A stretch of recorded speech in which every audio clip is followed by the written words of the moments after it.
Karena sungguh kata Allah, anhu, semuanya itu dari yang ada pada mereka itu, telinga, pendengaran, penglihatan, hati yang pandai merasakan, pasti akan dimintakan mas'ul, tanggung jawabnya, karena dia adalah pemimpin. Hasil penelitian menyebutkan kebanyakan di antara kita berada pada posisi tengah-tengah, yaitu subhat dan kesia-siaan. Seperti orang tak berguna diberi telinga. Hayya 'alas shalah. Berapa jumlah rumah di dekat masjid kita ni, Pak? Ada 400 rumah, Bu? Ada, Pak? Ada? Nah, berapa orang yang ke masjid? Kata Abdullah bin Umar, sesungguhnya orang yang melalai-lalai, menyepelekan solat. Yang menyepelekan solat, yang jelas di antara orang yang menyepelekan solat atau belum adalah orang-orang yang jelas kemunafikannya. Maka Imam Ibnu Qayyim menyebut yang agama itu cuma satu, yang selamat. Selebih dari yang selamat itu sesat, namanya bukan agama, karang-karangan manusia. Dan fitrahnya hati manusia ketika dalam kesulitan dan kepayahan, sekalipun dia tak punya Tuhan dan tak mengakui Tuhan, pasti dalam kesulitan dia akan katakan, oh Tuhanku. Saya pernah pengalaman naik pesawat, Pak. Jadi naik pesawat itu, tiba-tiba baling-baling pesawat setelah dari Tanjung Pinang menuju Natuna, tak berputar baling-balingnya, Pak. Baling-baling sebelah kanannya tidak berputar lagi. Pesawat gini miring, Pak. Kan sebelah kanan tidak berputar balingnya, sebelah kiri berputar, gini miringnya jalan. Gitu. Saya baca Quran ya, karena saya belum beristri, masih baru tamat kuliah, umur masih 22 tuh. Saya tengok ke bawah. Kalau meninggal syahid lah sudah. Makin kencang saya baca Quran, Pak. Makin kencang. Bapak yang sebelah saya, Pak, udah mulai keluar kencing di celananya. Ikatkan sabuk, kendaraannya tunduk, Pak. Itu pesawat tuh langsung duar semuanya. Allah, saking takutnya. Tadi semua lupa sama Allah, semua dalam kesulitan ingat sama Tuhannya Allah. Ada orang barat doa di situ. Apa dia bilang? Oh my God, oh my God. Sempat dia bilang oh my God, Pak. Tadi tak ingat dia Allah dengan Tuhannya itu. Maka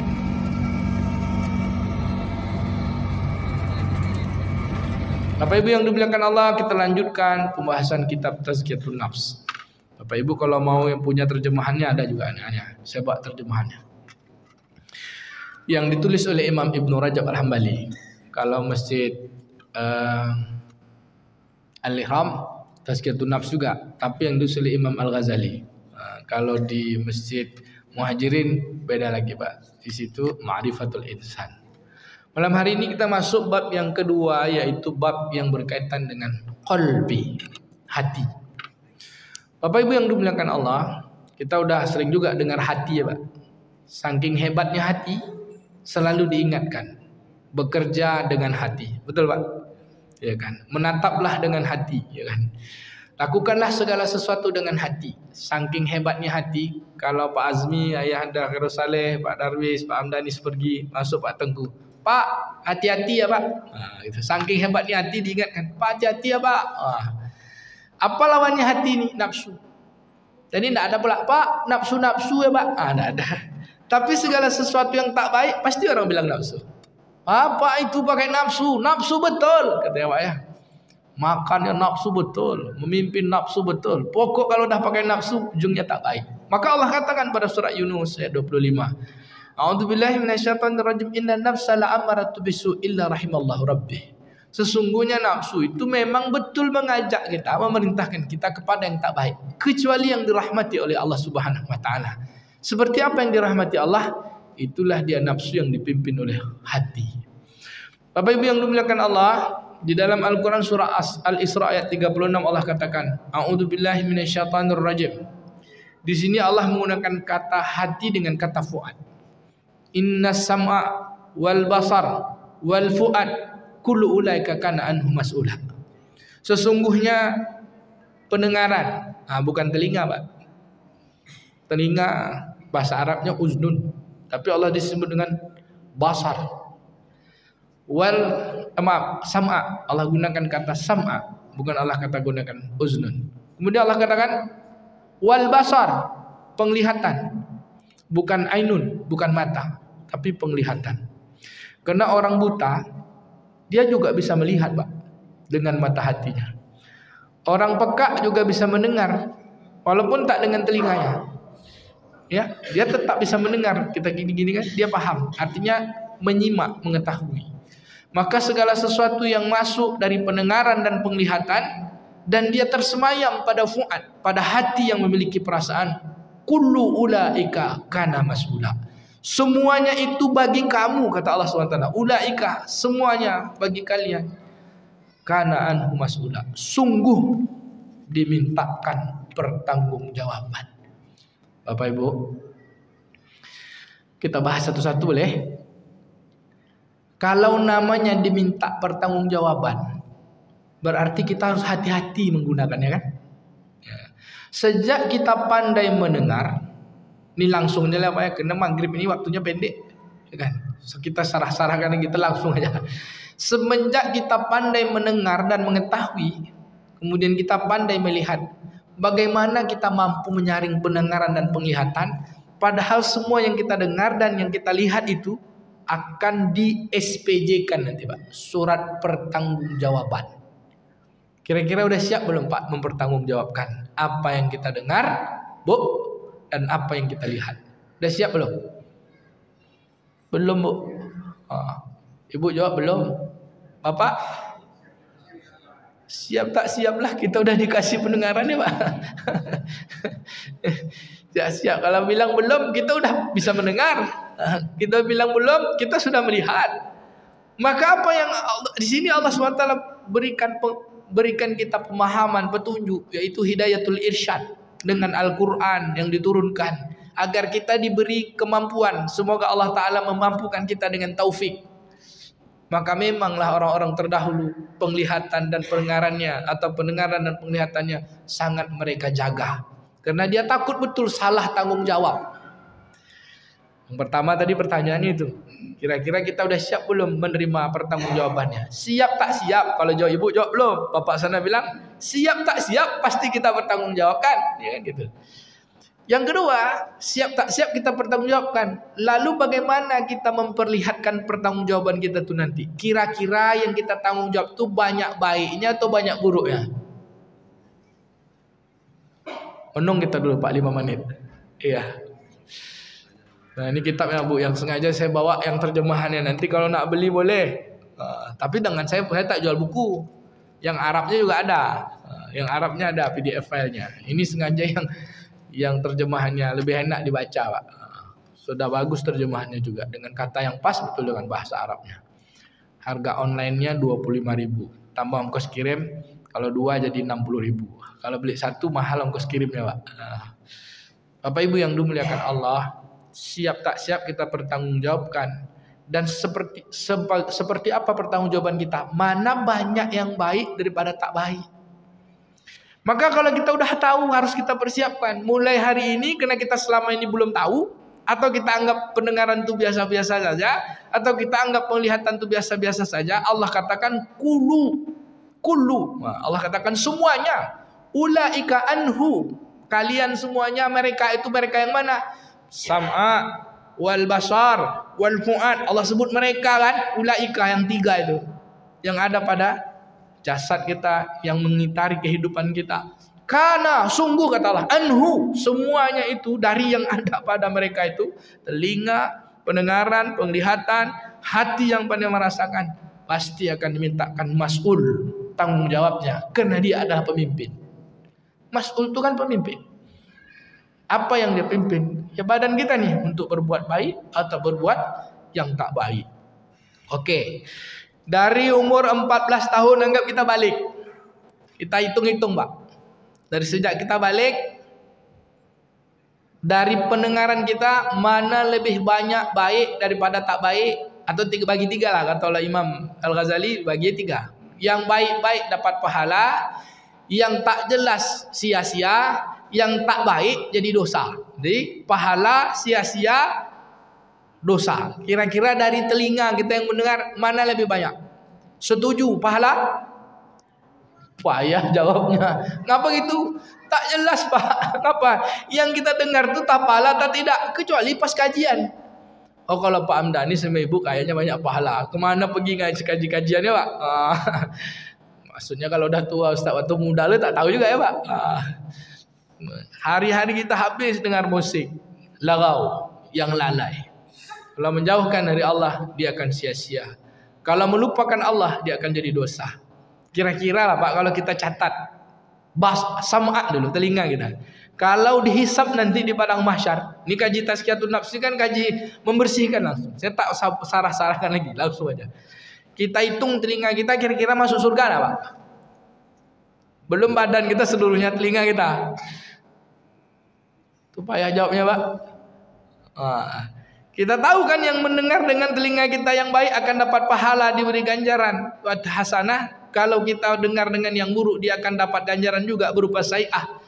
Yang sai'ah adalah dosa, yang hasanah adalah pahala, yang tengah-tengah di antara keduanya adalah kesia-siaan, rugi, tak dapat apa-apa.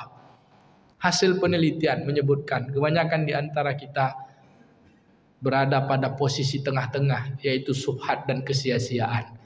Seperti orang tak berguna diberi telinga. Kalau dikasih panggilan azan, hayya 'alas shalah.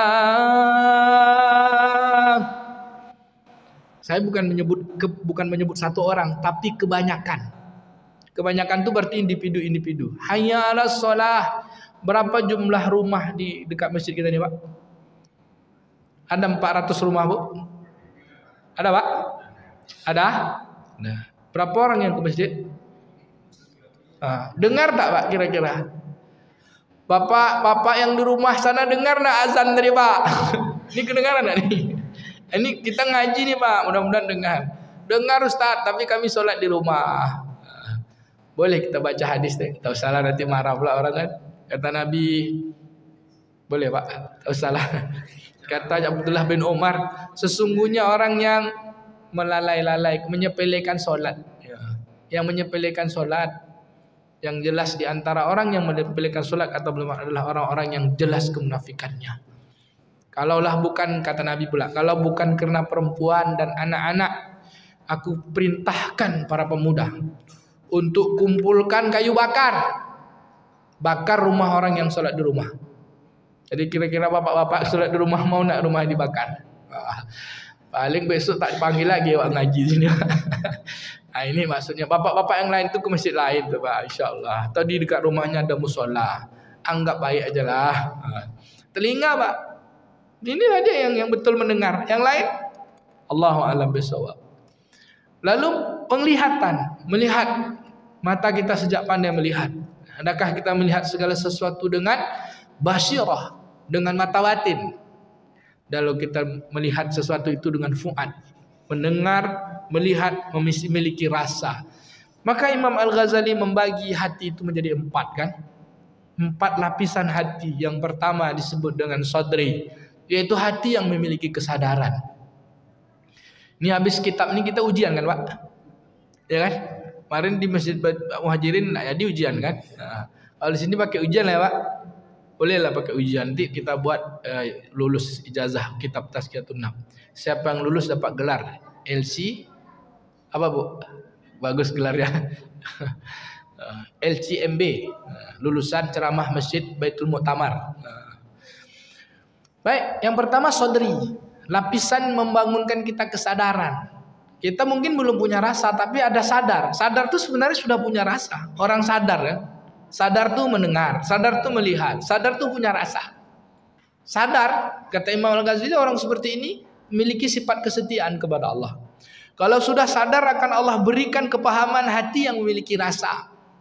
Kadang ada rasa, kadang tidak. Punya rindu dengan kepada Allah, punya rasa takut kepada Allah, punya rasa harap kepada Allah.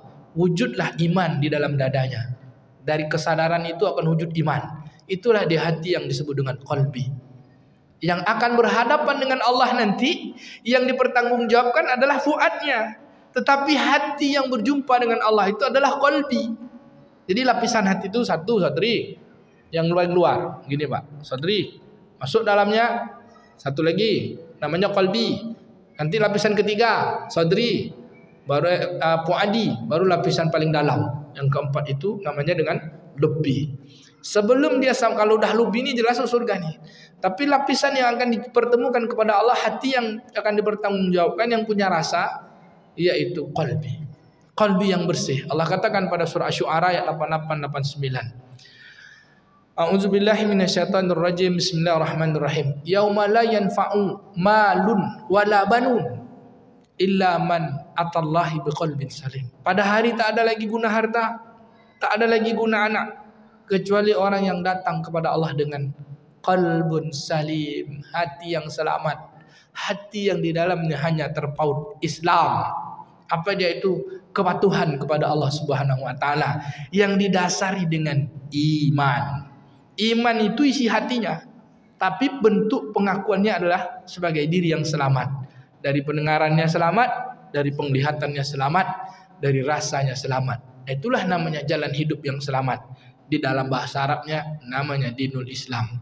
Keluar dari salah satu jalan itu nama jalan yang sesat. Maka Imam Ibnu Qayyim menyebut yang agama itu cuma satu, yang selamat. Selebih dari yang selamat itu sesat, namanya bukan agama, karang-karangan manusia. Wallahu a'lam bishawab. Baik, yang ketiga namanya fuadi, yaitu hati yang betul-betul sudah punya rasa, bersih dia insyaallah.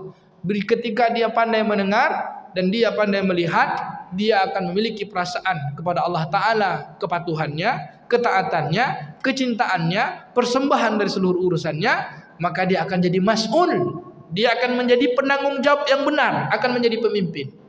Maka kana anhu mas'ula, sungguh dia itu akan dimintakan tanggung jawab karena dia memang menjadi pemimpin. Pertanyaannya, mata, telinga dan hati itu udah jadi pemimpin belum? Atau jadi anak buah dari nafsu kita? Apa yang dikehendakinya? Semoga kita mampu mengawalnya insya Allah. Kemudian di dalam hadis Nabi SAW yang diriwayatkan oleh Imam Bukhari dan Imam Muslim dalam kitab Al-Musaqqat dan Al-Imam dalam bab Al-Imam, juga meriwayatkan dari hadis Nabi, sahabat Nabi namanya Nu'aiman bin Bashir, yang paling sering kita dengarkan, ala inna fi jasadil mudghah wa iza suluhat suluhat jasadu kullu wa iza fasadat jasadu kullu ala wahyal qalbi. Sungguh pada diri kita ini ada segumpal daging. Kalau dia baik maka baiklah seluruhnya, kalau dia rusak rusaklah seluruhnya. Ketahuilah kata Nabi, wahyal qalbi. Nabi tak menggunakan kata huwa tapi hiya, seolah dia plural, perempuan gitu Pak. Artinya apa? Punya banyak karakter, punya banyak sifat, yaitu jamak. Hati punya banyak. Itulah tadi, yang pertama adalah sodri, yang kedua adalah kolbi, yang ketiga adalah fuadi, yang keempat adalah lubbi. Karena jemaahnya kan jemaah berulang juga. Kita ulang-ulang lagi kaji yang dulu pernah kita bahas. Apa hati yang paling pertama Bu? Sodri, kesadaran menjadi seorang muslim. Yang kedua kolbi, pokoknya semua yang disebut hati baik. Yang tak baik lawannya nafsu. Qalbi yaitu hati yang punya kesadaran dengan rasanya disebut dengan mukmin. Kemudian hati yang punya perasaan kesadaran penuh bahwa yang diperhatikan oleh Allah disebut dengan ihsan. Posisi hati ini disebut dengan fuadi. Dan hati yang betul-betul tiada daya dan upaya hanya menyerahkan kepada Allah, hati yang bahwadiannya tak ada apa-apa, lubbi, cerdas dalam sebut hati yang memiliki kecerdasan. Kecerdasannya kecerdasan mendalam. Kecerdasan hati, apa namanya itu? Kecerdasan spiritual kata orang sekarang. Di dalam Al-Quran Allah katakan ulil albab, orang-orang yang cerdas. Tapi lub, kalau bahasa Inggrisnya lob, cinta. Hati yang memandang segala sesuatu dengan ridho. Ridho aja, semuanya ridho, senang aja. Kenapa? Karena dia adalah hamba. Hamba ini kan tidak punya apa-apa. Yang bisa marah, yang bisa tak suka itu kan yang merasa punya. Kalau kita tak punya ini kan, awak ni apalah, gitu aja. Itu dia, awak ni apalah. Dikasih jelek, tak apa-apa, awak tak ada apa-apa. Itu dia. Itu yang hamba paling cerdas. Hilanglah kediriannya. Yang ada, hilanglah keakuannya. Yang ada adalah kebesaran Tuhannya. Karena dia adalah hamba. Ini dia yang paling cerdas. Siapa mereka? Alladzina yazkurunallaha qiyaman wa qu'udan wa ala junubihim wa yatafakkaruna fi khalqis samawati wal ardi rabbana ma khalaqta hadza batilan subhanaka faqina azabannar. Orang-orang itulah yang senantiasa, mereka yang senantiasa berzikir saat berdiri, saat duduk, saat berbaring dan memperhatikan segala sesuatu. Dia berkata, ya Rabb, kami tak ada yang sia-sia yang kau ciptakan. Ya Rabb, tak ada yang sia-sia. Jauhkan kami dari api neraka. Apapun yang terpandang semuanya teringat Allah. Mandang orang cantik, teringat Allah. Mandang orang ganteng, teringat Allah. Mandang besi, mobil, sama aja, teringat Allah. Dia pandang besi, ingat Allah. Dia pandang blender, ingat Allah. Dia pandang expander, ingat juga Allah. Dia pandang Fortuner, ingat juga Allah. Kenapa gitu? Blender, expander, Fortuner sama-sama besi. Yang paling hebat tuh yang menciptakan besi. Dia katakan, la ilaha illallah, la haula wala quwata illa billah. Dia tak tertarik dengan benda itu, tapi dia tertarik dengan yang menciptakan benda itu. Kita udah gitu belum, Pak? Kita jawab aja, insya Allah, Pak. Insya Allah gitu kan. Nengok orang cantik kan, nengok orang ganteng sama aja. Subhanallah. Yang kita pandang tuh bukan cantiknya, yang menciptakannya, hebatnya Allah Subhanahu Wa Taala. Ada cerita sedikit, Pak. Saya punya abang angkat namanya Bang Yufriyadi. Jadi waktu kami umroh 2013, nampaklah orang-orang Turki yang cantik-cantik itu kan. Saya bilang, Dinda kata. Orang-orang cantik itu. Saya bilang, bayangkan aja Bang, dia tadi belum mandi. Saya bilang, dia juga di dalam perutnya ada yang dibawanya. Kalau dia tak gosok gigi bau juga. Jadi cantiknya itu kalau dekat bau dia itu sama aja tuh, saya bilang kan. Sama-sama sesuatu yang Allah ciptakan dari tanah dan sumbernya air mani. Air mani aja tuh, hilanglah terkesan kita. Lalu terkesan kepada siapa? Yang menciptakannya. Hebatnya Allah, Masya Allah. Lalu apa yang keluar? Nah, itulah dia kata-kata mereka, Rabbana ma khalaqta hadza batilan, subhanaka, maha hebat engkau ya Allah. Subhanaka, maha hebat engkau ya Allah, maha suci engkau ya Allah, yang tak bisa kita ukur kehebatan Allah. Bagaimanapun kita ngukur tak akan sanggup, karena kita tetap memiliki keterbatasan. Itulah orang yang memiliki kecerdasan hati yang paling dahsyat. Ini disebut dengan albab. Kita sampai mana baru kira-kira? Orang yang sadri, orang yang qalbi, orang yang fuadi, atau orang yang sudah lebih? Muslim, mukmin, muhsin, mukhlisin. Mana kira-kira, Pak? Muslim aja udah masuk surga dah. Muslim aja udah hebat dah. Mukmin insya Allah, muhsinin Allah udah membersamai kita. Kalau mukhlisin, iblis pun takut. Ya kan? Iblis pun takut. La uwiyannahum, kata iblis. Aku akan betul-betul sesatkan mereka, Adam dan anak cucu Adam. Aku akan datangi mereka dari kanan, dari kiri, dari depan, dari belakang. Illal ibadikal minhumul mukhlasin, kecuali hambamu yang ikhlas ya Allah. Jadi kalau dah ikhlas, Pak, setan pun takut gitu.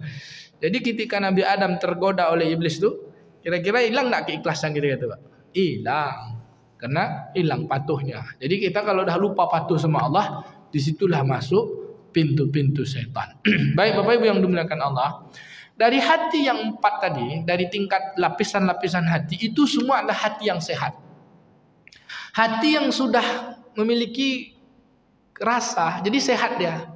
Jadi ketika hati sehat, maka akan tahulah dia Tuhannya. Ketika hati mulai sakit, dia akan lupa dengan Tuhannya. Ketika hati mati, nafsunya akan hidup, maka tak memiliki hati. Maka kata orang, bapak ni tak punya hati. Nah, jadi jangan sampai kita tak punya hati.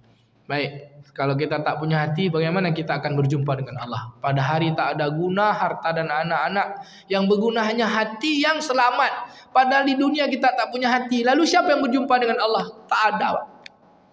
Apa?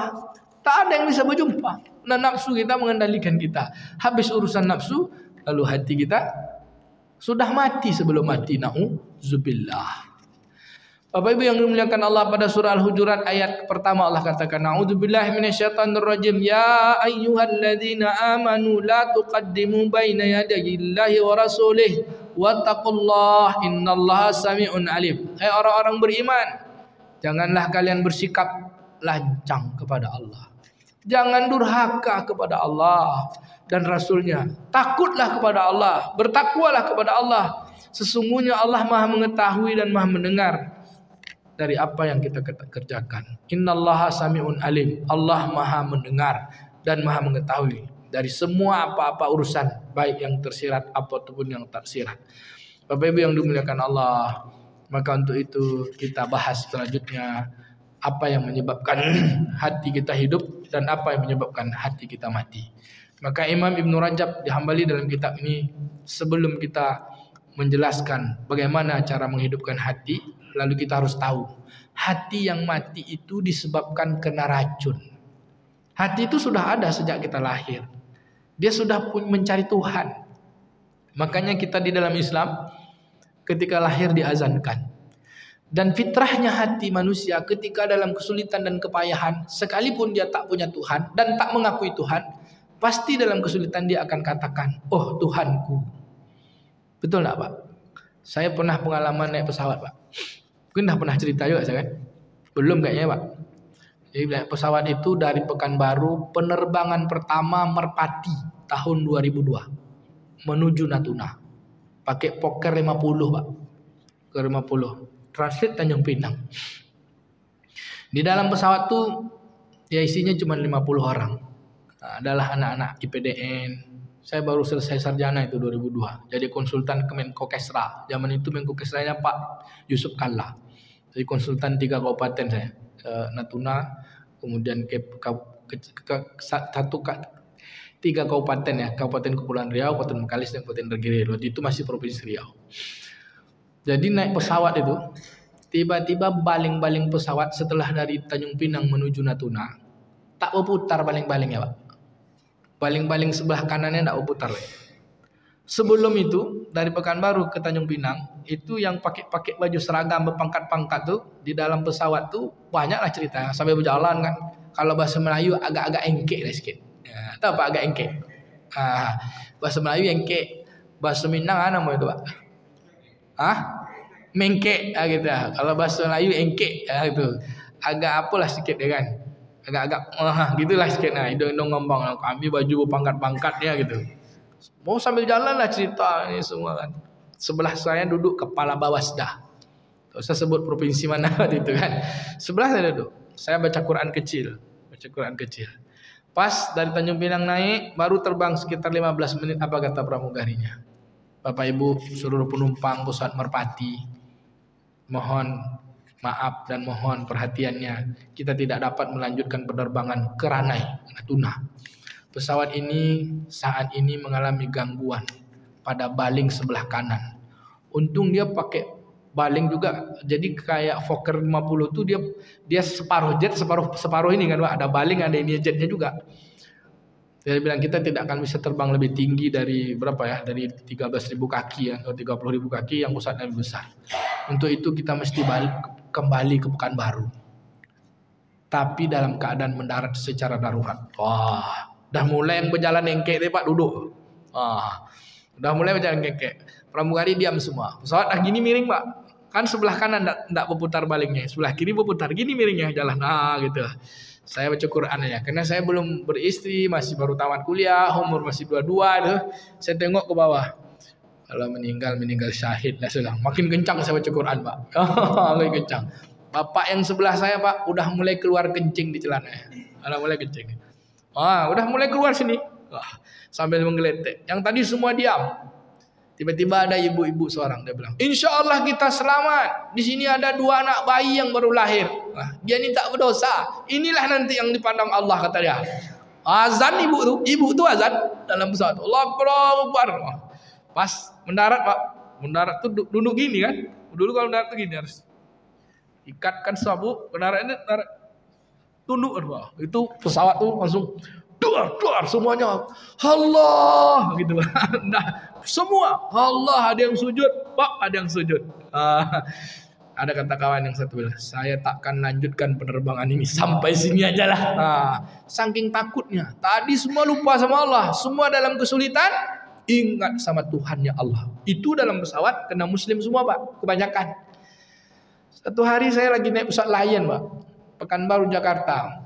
Mulai mau turun dari selewat Lampung, sudah mulai mau turun. Itu di bawah Bakahuni lah, laut tuh.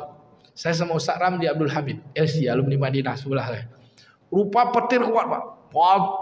Petir kuat, kemudian hujan lebat. Nampak petir itu berapi di pesawat tuh, di sayap tuh. 2011, waktu saya bolak-balik masih S3. Jadi saya bilang sama Ustaz, macam mana nih? Apa kata Ustaz Ramli? Kalau macam gini aja Dinda, enggak apa-apa, kita selamat. Maksudnya kalau macam gini aja, pramugari dah diam. Kata pramugari, kita akan landing dalam keadaan sulit. Ini turbulensi, cuaca tidak baik. Nampak api-api ya Pak. Ada orang barat dua di situ. Apa dia bilang? Oh my God, oh my God. Sempat dia bilang oh my God Pak. Tadi tak ingat dia Allah dengan Tuhannya itu. Maka dalam kaji kita ini, sesungguhnya semua kita ini punya hati yang mencari Tuhan. Ketika kita melupakan Tuhan, melupakan kehidupan hati, kita tak ingat Tuhan. Maka matilah hati itu. Ketika dia bertemu dengan Allah, dia bagaimana mau hidup lagi? Karena selama hidupnya tak dihidupkan. Nah, ada satu orang profesor dari Finlandia yang diskusi dengan kami. Dia bilang seluruh asal kehidupan itu adalah dari air. Bermula dari plankton.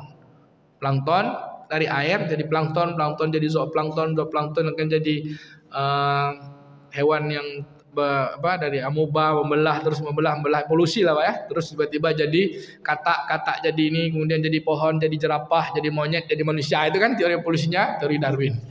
Saya bilang semua dari air. Terus pertanyaannya, air dari mana datangnya Prof? Dari hidrogen dan oksigen. Ada dua senyawa. Dua senyawa itu hidrogen adalah senyawa gas. Ini tak ada di kajian Tazkiyatun Nafs kalau bukan sekolah ini ya. Hidrogen dan oksigen. Hidrogen adalah benda gas, oksigen juga benda gas. Lalu bertemu dengan dua partikel ya, disebut dengan H2O. Kenapa dia bisa jadi air? Padahal dia dua-duanya gas. Siapa yang menciptakan hidrogen dan oksigen? Apa dia bilang? Alam semesta ini sendiri dengan menjadikannya. Apakah bisa alam semesta ini menjadikannya sendiri? Contoh batang kayu itu jatuh ke sungai, tiba-tiba kita mau nyeberang, takkan ada yang membuat kapalnya. Apakah dia bisa jadi kapal? Lama dia menung. Lalu siapa yang menciptakan alam semesta ini, Prof? Dia bilang iya juga. I think this is very important. I think dia bilang ini sesuatu pasti ada yang menciptakannya. Kami bilang yang menciptakannya adalah yang wajib kita ketahui. Dalam agama disebut dengan Allah, yang tidak ada satu manusia, tidak ada satu makhluk pun yang bisa memberi nama itu. Dia bilang who is Allah? Pelajarilah. Rupanya masuk pesantren ya Pak.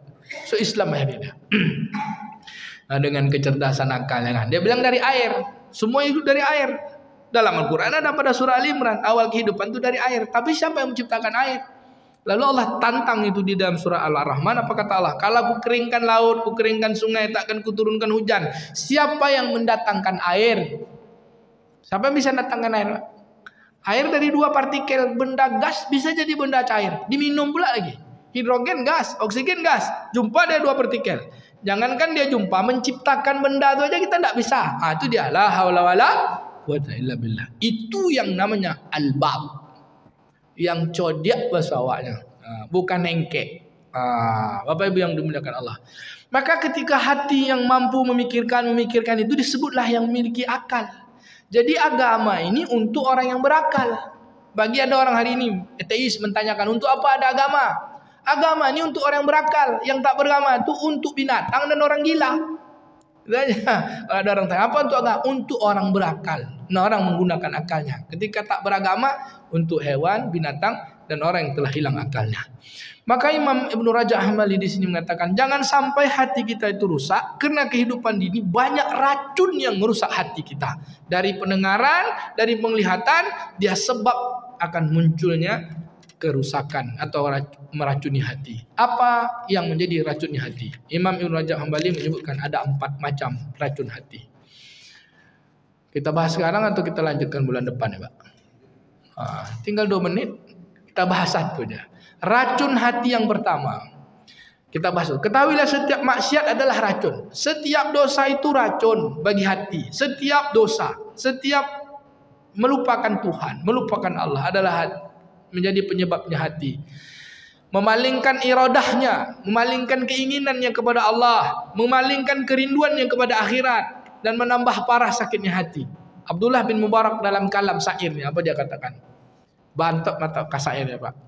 Ra'aitu zunuba tumitul qulub wa qad yurisu zulla idmanuha wa tarku zunubi hayatul qulub wa khairu li nafsika isyanuha. Kulihat dosa-dosa itu mematikan hati, membiasakannya mengibatkan kehinaan, meninggalkan adalah kehidupan bagi hati. Meninggalkan maksiat membuat hati kita hidup. Maka jauhilah segala sesuatu yang membuat hati itu. InsyaAllah itulah yang terbaik bagi kita. Bapak Ibu yang dimuliakan Allah Subhanahu wa taala, apa racun hati yang pertama? Imam Ibn Rajab Hambali menyebutkan kasirul kalam, banyak bercakap. Kasirul kalam, banyak bercakap, tapi bercakap yang sia-sia. Lagau, perkataan yang sia-sia. Banyak bercakap boleh Pak, tapi zikir dan baca Quran. Siapa manusia yang paling banyak bicara? Ibu-ibu. Kata Dr. Aisyah Dahlan, ibu-ibu bicara sehari perlu selesai 20.000 kata. Iya tuh Bu. Kalau bapak-bapak katanya 4.000. Berarti kalau potensi ibu yang 20.000 digunakan untuk bicara agama, bicara tentang besaran Allah, betul lah kata Nabi, wanita soleha itu duluan masuk surganya 500 tahun. Bapak 4.000, ibu 20.000. 4.000 zikir bapak cuma, zikir ibu 20.000. Tapi kalau zikir ibu yang 20.000 nih bercarut, marah-marah, dulu pula masuk neraka. Gitu kan. Jadi potensi masuk surganya lebih dulu, tentu potensi masuk neraka lebih dulu pula. Kan begitu. Wallahu a'lam bishawab. Maka disebutkan kasirul kalam, banyak bercakap. Apa kata Nabi SAW diriwayatkan dari Anas bin Malik, la yastaqimu imanu abdi hatta yastaqimul qalbuh. Wala tasqimul qalbu hatta yastaqimul lisanuh. Keimanan seorang hamba itu tegak lurus berbanding dengan hatinya, dan hatinya itu tegak lurus berbanding dengan lisannya. Salamatul insan hibzul lisan. Manusia yang selamat itu yang menjaga lisannya. Lisan seperti apa yang mesti dijaga? Kita lanjutkan bulan depan. Setidaknya kita berdoa, Allahumma inna nas'aluka lisanan zakiran wa qalban khasi'an wa amalan salihan maqbulan bi rahmatika ya arhamar rahimin. Coba Bapak Ibu sama-sama. Allahumma inna nas'aluka lisanan zakiran wa qalban khasi'an wa amalan salihan maqbulan bi rahmatika ya arhamar rahimin. Udah hafal ya nah? Yang hafal dapat hadiah. Allahumma inni as'aluka lisanan zakiran. Ya Allah, ku mohon lisan yang senantiasa berzikir, potensinya banyak bicara, dan hati yang khusyuk, wa qalban khasyian, wa amalan salihan maqbulan, dan amal yang kau terima ya Allah dengan rahmat dan kasih sayang. Mudah-mudahan kita bisa lanjutkan bulan depan. Hati-hati dengan banyak bicara yang sia-sia, tapi banyak bicara yang mulia. Apa bicara yang mulia? Ada 4. Apa bicara yang tak mulia? Ada pula 4. Yang 4 tuh kita lanjutkan bulan depan.